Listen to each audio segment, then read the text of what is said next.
ಅದೇ ಇದೇ 28ಕ್ಕೆ ಇವಾಗೆಲ್ಲ ಎಲ್ಲರೂ ಬಂದು ಹೇಗೆ ಶುಭ ಹಾರೈಸ್ತಾ ಇದ್ದೀರಾ ಹಾಗೆ 28ಕ್ಕೆ ಸಿನಿಮಾ ರಿಲೀಸ್ ಆಗುತ್ತೆ. ಎಲ್ಲರೂ ಬಂದು ಥಿಯೇಟ್ರಲ್ಲಿ ನೋಡಿ ನಮಗೆ ಸಪೋರ್ಟ್ ಮಾಡಿದ್ಯಪ್ಪ. ನಿನಗೇನಾದ್ರೂ ಸ್ವಲ್ಪ ನಾಚಿಕೆ ಮಾನ ಮರ್ಯಾದೆ ಅನ್ನೋದು ಏನಾರು ಇದೆಯಾ? ಅಲ್ಲ ಏನಾರು ಇದೆಯಾ? ಒಂದ್ ಹೆಣ್ಮಗುಗೆ ಯಾವ ತರ ಟಾರ್ಚರ್ ಕೊಡ್ಬೋದು?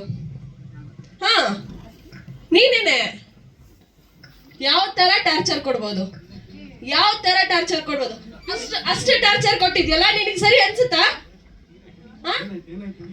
ಯಾವ ತರ ಟಾರ್ಚರ್ ಕೊಟ್ಟಿದ್ಯಾ ನೀನು?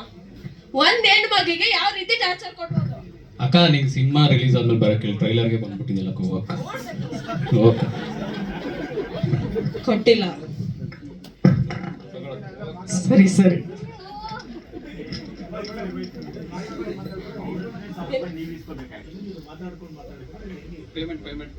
ಪೇಮೆಂಟ್ ಕೊಟ್ಟು ಸಾರಿ ಎಲ್ಲ ಅಡಚಣೆಗೆ ಕ್ಷಮಿಸಿ. ಫಸ್ಟ್ ಆಫ್ ಆಲ್ ಎಲ್ರಿಗೂ ಥ್ಯಾಂಕ್ ಯು ಸೋ ಮಚ್ ಬಂದಿದ್ದಕ್ಕೆ. ನನಗೆ ಈ ಮೂವಿದು 2022 ಅಲ್ಲಿ ಅನ್ಸುತ್ತೆ ಅಲ್ವಾ ಕತೆ ಹೇಳಿದ್ ನೀವು? ಅವಾಗ ಹೋದ್ವಿ, ಕತೆ ಹೇಳಿದ್ರು, ತುಂಬಾ ಇಷ್ಟ ಆಯ್ತು ಕತೆ ಹೇಳಿದಾಗ. ಏನಿರ್ಬೋದು ಈ ಕಥೆಯಲ್ಲಿ? ನಿಜವಾಗ್ಲೂ ನನಗೂ ಗೊತ್ತಿಲ್ಲ ಇದ್ರ ಬಗ್ಗೆ, ಕ್ಲಾರಿಟಿಯಾಗಿ ನನಗೂ ಹೇಳಿಲ್ಲ ಇವರು. ಬಟ್ ಹೇಳಿದಷ್ಟೇ, ಏನೋ ನಿಮ್ ಕ್ಯಾರೆಕ್ಟರ್ ಇದು ಇದು ಇದು ಇಷ್ಟು ಅಂತ ಹೇಳಿದ್ರು. ಓಕೆ ಫೈನ್ ಅಂತ ಮಾಡಿದೆ. ಅದಾದ್ಮೇಲೆ ಡಬ್ಬಿಂಗ್ ಲಾಸ್ಟ್ ಡೇ ಹೋಗಿದ್ದೆ ಡಬ್ಬಿಂಗಿಗೆ. ಅವಾಗೂ ಕೇಳಿದೆ, ಏನ್ ಹೇಳಿ ಇದು ಕತೆ, ನಂಗೆ ಅರ್ಥನೇ ಆಗ್ತಾ ಇಲ್ಲ, ಯಾವಾಗ ಹೇಳ್ತೀರಾ? ಇಲ್ಲ ನೀವು 28 ಫೆಬ್ರು ನೀವೇ ಥಿಯೇಟ್ರಿಗೆ ಹೋಗಿ ನೋಡಿ, ನಿಮ್ಗೆ ಗೊತ್ತಾಗುತ್ತೆ ಅಂತ ಹೇಳಿದ್ರು ಡೈರೆಕ್ಟ್ರು. ಸೊ ತುಂಬಾ ಕಷ್ಟಪಟ್ಟು ಮಾಡಿದ್ದಾರೆ. ಬಟ್ ಒಂದ್ ಬೇಜಾರಿದೆ ಡೈರೆಕ್ಟರೇ, ಏನು ಅಂದ್ರೆ ಪ್ರಮೋಷನ್ಸ್ಗಾಗ್ಲಿ ಯಾವ್ದಕ್ಕೂ ನೀವು ನನ್ನ ಕರ್ದಿಲ್ಲ. ತುಂಬಾ ಅನ್ಯಾಯ ಇದು ನಿಜವಾಗ್ಲೂ. ನಾನು ಪ್ರತಿ ಸತಿ ಹೇಳಿದ್ದೀನಿ ಇವರಿಗೆ, ಕರೀರಿ ಬರ್ತೀನಿ, ಎಲ್ಲೇ ಹೋದ್ರು ಬರ್ತೀನಿ, ಕರೀರಿ ಕರ್ದೇ ಇಲ್ಲ. ಅದು ಯಾಕೆ ಕರ್ದಿಲ್ಲ ನನಗೂ ಗೊತ್ತಿಲ್ಲ. ಪ್ಲೀಸ್ 28ಗೆ ಫಿಲ್ಮ್ ರಿಲೀಸ್ ಇದೆ, ಅದಕ್ಕಿಂತ ಮುಂಚೆ ಎಲ್ಲಾದ್ರೂ ಅವರೇ ಕರೀರಿ ಪ್ಲೀಸ್, ನಾನೇ ರಿಕ್ವೆಸ್ಟ್ ಮಾಡ್ಕೋತಾ ಇದ್ದೀನಿ, ಕರೀರಿ. So thank you so much ಎಲ್ರಿಗೂ ಬಂದಿದ್ದಕ್ಕೆ. 28 ಫೆಬ್ ಮೂವಿ ರಿಲೀಸ್ ಆಗ್ತಾ ಇದೆ, ಎಲ್ಲರೂ ನೋಡಿ, ಥಿಯೇಟ್ರಿಗೆ ಬಂದು ನೋಡಿ, ಸಪೋರ್ಟ್ ಮಾಡಿ. ಇಲ್ಲಿ ಏನು ಕೂತಿದ್ದೀವಿ ಎಲ್ಲರೂ ಹೊಸ ಪ್ರತಿಭೆಗಳೇ, ಎಲ್ಲರಿಗೂ ಸಪೋರ್ಟ್ ಮಾಡಿ. Thank you so much.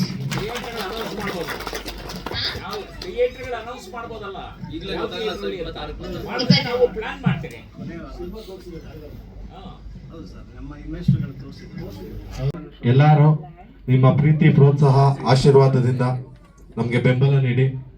ಇದೇ ತಿಂಗಳು 28ಕ್ಕೆ ಸಿನಿಮಾ ರಿಲೀಸ್ ಆಗ್ತಿದೆ. ದಯಮಾಡಿ ಎಲ್ಲರೂ ಚಿತ್ರಮಂದಿರಕ್ಕೆ ಬಂದು ಚಿತ್ರ ನೋಡಿ ಅಂತ ಮೂಲಕ ಕೇಳ್ಕೊತಾ ಇದ್ದೀನಿ. ಧನ್ಯವಾದಗಳು. ಬಂದಿದ್ದಕ್ಕೆ ಥ್ಯಾಂಕ್ ಯು ಹೇಳ್ತೀವಿ ಮೀಡಿಯಾ ಮಿತ್ರರಿಗೆ ಎಲ್ಲರಿಗೂ. ನನಗೆ ಈ ಫಿಲಮ್ ಫಸ್ಟ್ ಸ್ಟಾರ್ಟ್ ಆಗಿದೆ ನಮ್ಮ ತಾಯಿಯವರು ಮತ್ತು ನಮ್ಮ ದೊಡ್ಡಮ್ಮ ಒಂದು ಸ್ವಲ್ಪ ದುಡ್ಡು ಕೊಟ್ಟರು, ಆಮೇಲೆ ನಮ್ಮ ಅಜ್ಜಿ ಸ್ವಲ್ಪ ದುಡ್ಡು ಕೊಟ್ಟರು, ಅವರಿಂದ ಸ್ವಲ್ಪ ಸ್ಟಾರ್ಟ್ ಆಗಿದ್ದು. ಸೊ ಅವ್ರಿಗೆ ಥ್ಯಾಂಕ್ಸ್ ಹೇಳ್ತೀನಿ. ಆಮೇಲೆ ನಮ್ಮ ಅಣ್ಣ ವಿನೋದಣ್ಣ ಬಂದಿದ್ದಾರೆ, ಪುಣ್ಯಂಕ ಬಂದಿದ್ದಾರೆ, ಅವರಿಬ್ರು ಸ್ವಲ್ಪ ಸಪೋರ್ಟ್ ಮಾಡಿದ್ದಾರೆ, ಅವರಿಗೆಲ್ಲ ಥ್ಯಾಂಕ್ಸ್ ಹೇಳ್ತೀನಿ. ಅವರಿಂದನೇ ಸಿನಿಮಾ ಸ್ಟಾರ್ಟ್ ಆಗಿದ್ದು.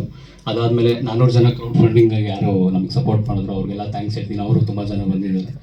ಅದು ಬಿಟ್ಟರೆ ಪವನ್ ಅವರು, ನಿರ್ಮಾಪಕರು ಗಂಧರ್ವ ಎಂಟರ್ಟೈನ್ಮೆಂಟ್ಸ್ ಅವರು, ಅವ್ರಿಗೂ ಥ್ಯಾಂಕ್ಸ್ ಹೇಳ್ತೀನಿ. ಸಂತೋಷ್ ಕುಮಾರ್ ಅಂದ್ಬಿಟ್ಟು ಮೇಯ್ನ್ ಪ್ರೊಡ್ಯೂಸರು, ಅವ್ರು ಬಂದಿಲ್ಲ, ಅವ್ರಿಗೂ ಥ್ಯಾಂಕ್ಸ್ ಹೇಳ್ತೀನಿ.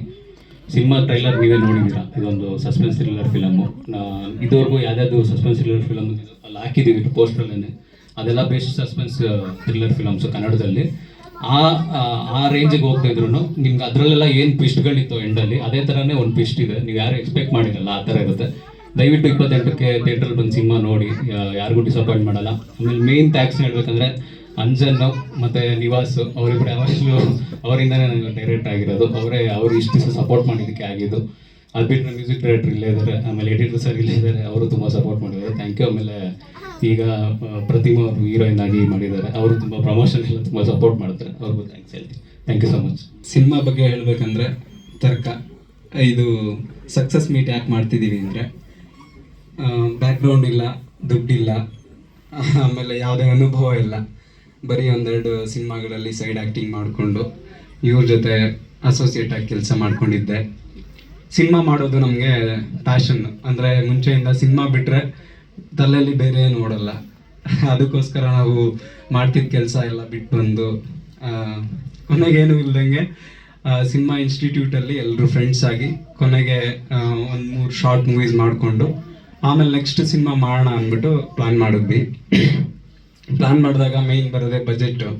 ಫಸ್ಟ್ ಒಂದು ಸ್ಕ್ರಿಪ್ಟ್ ಮಾಡ್ಕೊಂಡ್ವಿ, ಅದು ಬಜೆಟ್ ಎಕ್ಸೀಡ್ ಆಗೋಯ್ತು.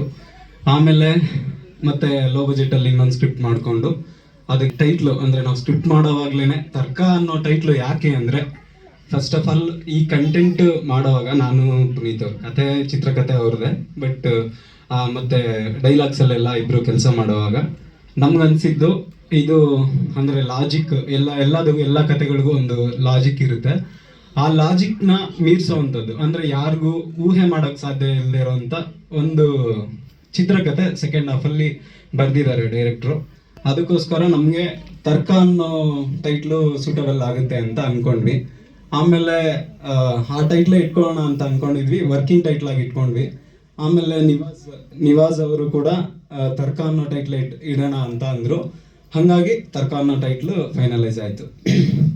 ಆಮೇಲೆ ನೆಕ್ಸ್ಟು ನಾವು ಸಿನಿಮಾ ಮಾಡಬೇಕು ಅಂತ ಬಂದಾಗ ಬಜೆಟ್, ನಮ್ಮ ಸ್ನೇಹಿತ ಒಬ್ಬ ಮುರಳಿ ಅಂತ ಇದ್ದ, ಹೀರೋ ಬೇರೆಯವರಿದ್ದರು ಸಿನಿಮಾಗೆ, ಬೇರೆ ಯಾರಾದರೂ ಅಂದರೆ ಆಲ್ರೆಡಿ ಯಾರಾದರೂ ಸ್ಟಾರ್ ಆಗಿರೋರು ಇಲ್ಲ ಟೈರ್ 2 ಟೈರ್ 3 ಆ ಥರ ಟೈಪ್ ಹೀರೋಸ್ನ ಹುಡುಕಿ ಸಿನಿಮಾ ಮಾಡೋಣ ಅಂತ ಅಂದ್ಕೊಂಡ್ವಿ.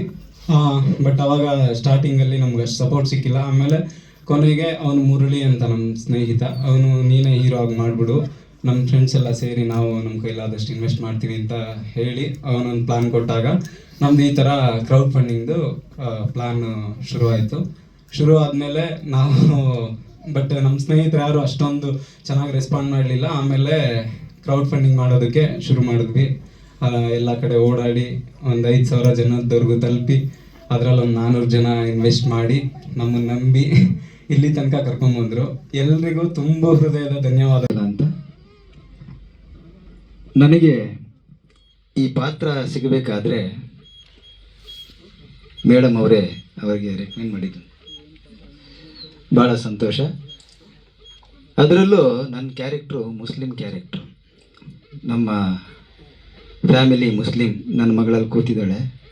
ನನಗೆ ಮುಸ್ಲಿಂ ಭಾಷೆ ಮಾತಾಡೋದಕ್ಕೂ ಬರಲ್ಲ, ತಮಿಳು ಬರಲ್ಲ, ತೆಲುಗು ಬರಲ್ಲ, ಕನ್ನಡ ಬಿಟ್ಟು ಏನೂ ಬರಲ್ಲ. ಮುಸ್ಲಿಂ ಪಾತ್ರ ನನಗೆ ಕೊಟ್ಟಿದ್ದಾರೆ. ಹೇಗೆ ಮಾಡ್ತೀನಿ, ಹೇಗೆ ಮಾಡೋದು ಅಂತ ಹೇಳಿ ಒದ್ದಾಡ್ತಾ ಇದ್ದೆ. ಅದಕ್ಕೆ ಡೈರೆಕ್ಟ್ರ್ ಏನು ಕೂಲಾಗಿದ್ದಾರೆ, ನೀವೇನು ಯೋಚನೆ ಮಾಡಿಬಿಡಿ, ನಾನು ಹೇಳ್ಕೊಡ್ತೀನಿ ಎಲ್ಲ ಆ ಥರ ಮಾಡ್ಕೊಂಡು ಹೋಗಿ ಅಂತ.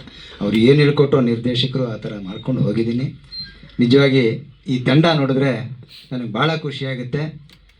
ಬರೀ ಅದೇನು ಹೇಳ್ತಾರೆ, ಜಿಂಕೆ ಓಡಾಡ್ತಾರಲ್ಲ, ಜಿಂಕೆ ಓಡ್ತಾವಲ್ಲ, ಆ ಥರ ಎಲ್ಲರೂ ಒಗ್ಗಟ್ಟಾಗಿ ನಿಂತು ಒಳ್ಳೆ ಕೆಲಸ ಮಾಡ್ತಿದ್ದಾರೆ.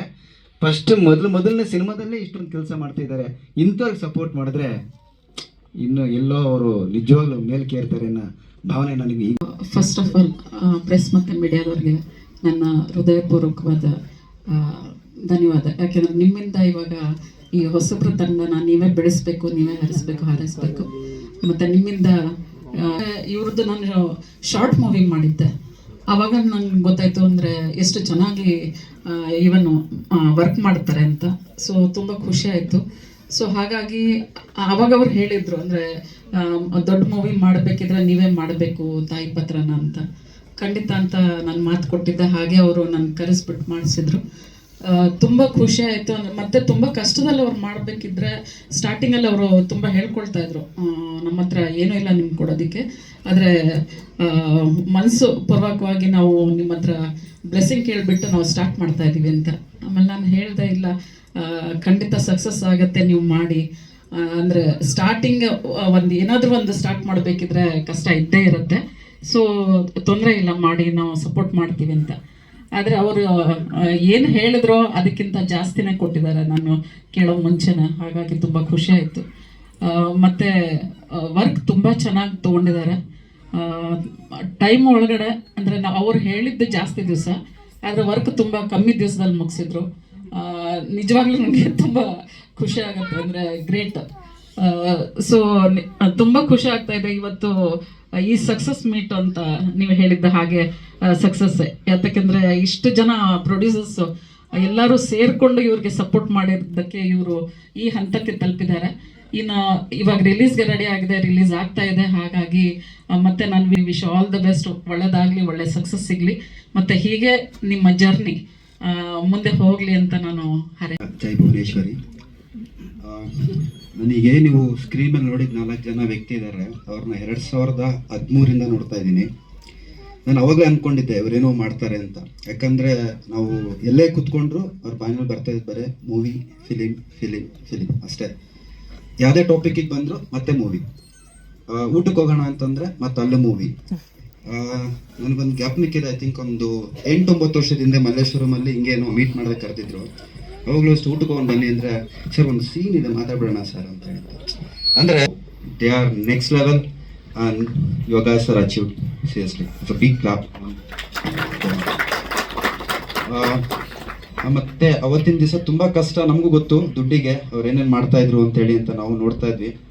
ಆಮೇಲೆ ಇಂಥ ಆರ್ಟಿಸ್ಟ್ಗಳನ್ನ ಕರೆಸಿ ಅವ್ರಿಗೆ ತಕ್ಕನಾಗೆ ಸಪೋರ್ಟ್ ಕೊಟ್ಟು, ಅಂದರೆ ಏನಂದ್ರೆ ಯಾರೇ ಆದರೂ ಅಷ್ಟೇ ಸ್ವಲ್ಪ ದೊಡ್ಡವರು ಅಂದ ತಕ್ಷಣ ಅವ್ರ ಎಕ್ಸ್ಪೆಕ್ಟೇಷನ್ಸ್ ಜಾಸ್ತಿ ಇರುತ್ತೆ.